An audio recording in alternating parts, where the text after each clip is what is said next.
রক্ষা করো, হিন্দু ধর্ম রক্ষা করো, হিন্দু তুমি শপথ করো। বাংলাদেশ জুড়ে হিন্দু মেয়েদের উপর অত্যাচার মেনে নেওয়া যায় না, বাংলাদেশে হিন্দুদের লুণ্ঠন মেনে নেওয়া যায় না, প্রকাশ্য দিবালুকে হিন্দুদের মন্দির ভাঙচুর মেনে নেওয়া যায় না, যায় না। এই বাংলাদেশ জুড়ে হিন্দু পুলিশদের দেখে হত্যা করা হচ্ছে কেন? বাংলাদেশ সরকার জবাব চাই। এই বাংলাদেশে দেখে দেখে হিন্দু পুলিশদের হত্যা করা হচ্ছে কেন? বাংলাদেশ সরকার জবাব চাই।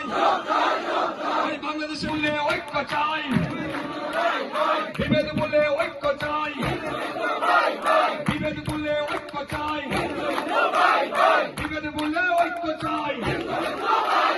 হিন্দু এই সম্পত্তির মালিক আজকে জিহাদিরা দখল করে নিয়েছে। গ্রামে গ্রামে হিন্দুদের 10 খানি 15 খানি 20 খানি জমি এক রাত্রের মধ্যে দখল তারা নিয়ে নিয়েছে। তারা নিজের জীবন বাঁচিয়ে অন্যত্র পালিয়ে বেড়াচ্ছে রিফিউজির মতো।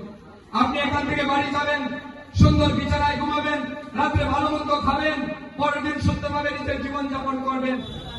আজকে আমরা ফটিকরা হিন্দু সমাজের পক্ষ থেকে বাংলাদেশে চলমান হিন্দু মন্দির ভাঙচুর, হিন্দু মেয়েদের গণধর্ষণ শেষে হত্যা, হিন্দুদের সম্পত্তি লুটপাট, হিন্দুদের বাড়িঘর আগুন দিয়ে জ্বালিয়ে দিয়ে ভিটে মাটি ছাড়া করা, হিন্দুদেরকে বাংলাদেশ ত্যাগ করে জবরদস্তি তাদেরকে বাংলাদেশ ছাড়তে বাধ্য করা এবং হিন্দু পুরোহিতদের, হিন্দু পুলিশদের অর্থাৎ হিন্দু দেখে তাদেরকে পরিকল্পিতভাবে হত্যা লীলা যেটা চলছে, এই বর্বরোচিত আক্রমণের প্রতিবাদে আজ ফটিকরা এলাকায় আমরা সমস্ত হিন্দু সমাজের মানুষরা মিলে এখানে প্রতিবাদ জানিয়েছি।